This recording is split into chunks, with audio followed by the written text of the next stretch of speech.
Hey, I want to get into Star Trek, but I've heard a lot of people like screaming about what is and is not real Star Trek. So you're a Trekkie. Can you help me understand what real Star Trek is? What does that even mean? Like, which iteration adheres most strongly to the originally intended design? Which designer are we asking? Gene Roddenberry, Nicholas Meyer, or Rick Berman, or... Just not J.J. Abrams, or so I've heard most Trekkies say. I was gonna say Terry Matalas, but mood. But why does it matter, though? Okay, how much time do you have? Just go off. You got it. Part of the reason the original series was canceled after 3 seasons was because Gene Roddenberry, creator of Star Trek, was always fighting with the studio. He constantly pushed in a more cerebral, scientific, and philosophical direction, which the studio considered too utopian to market.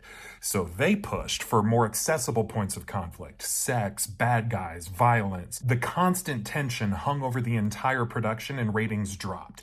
Roddenberry got fed up and backed off because he couldn't take it anymore. So, when it was time to make the first film on a budget made to compete with the likes of 2001: A Space Odyssey and freaking Star Wars, Roddenberry turned his idealistic vision up to 11, and the movie that resulted from it sucked. Why? The plot was boring and nearly incoherent, the characters felt more like props than actual human beings, and the pace of storytelling is to this day among the worst in the history of cinema. So the studio said, if that's what Roddenberry produces with everything on his side, then he needs to be overruled once and for all.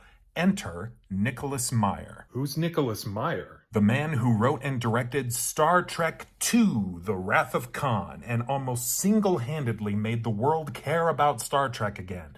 He portrayed Starfleet less like the Federation's R&D division and more like its military branch.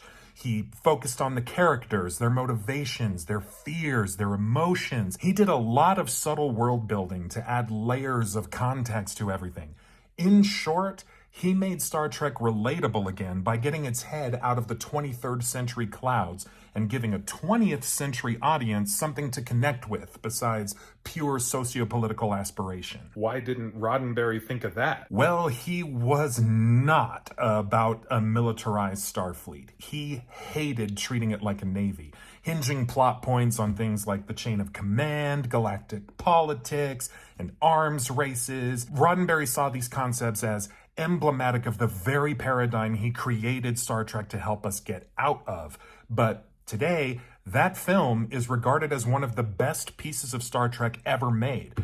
And then we got Rick Berman, and man... Who's that? The man who ultimately saved Star Trek: The Next Generation from its creator. You see, Roddenberry was determined to have his transhumanist utopia no matter what, and The Next Generation was his third attempt. Almost every episode of the first 2 seasons was pure social commentary, and the only real antagonists were ideas, not characters or factions. The closest we got was the Ferengi. That didn't go well. So Rick Berman stepped in to give Star Trek its first and best big bad wolf, the Borg. Whoa. Yeah. Why couldn't Roddenberry make the Borg? Because he saw all interfactional conflict as just an on-the-nose extension of humanity's present conflicts. He was bored with the very idea of a hostile faction that wants to kill us all.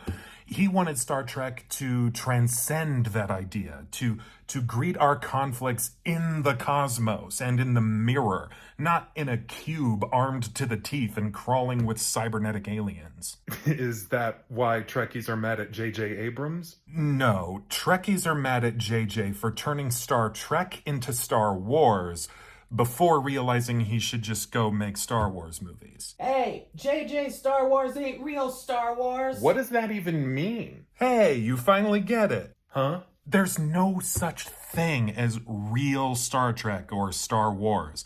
Both universes are so dense and diverse now, you will find something to like if you just look. And you don't have to defend it. Just like whatever you like and tell everyone else to shut up. But Abrams can get wrecked, though.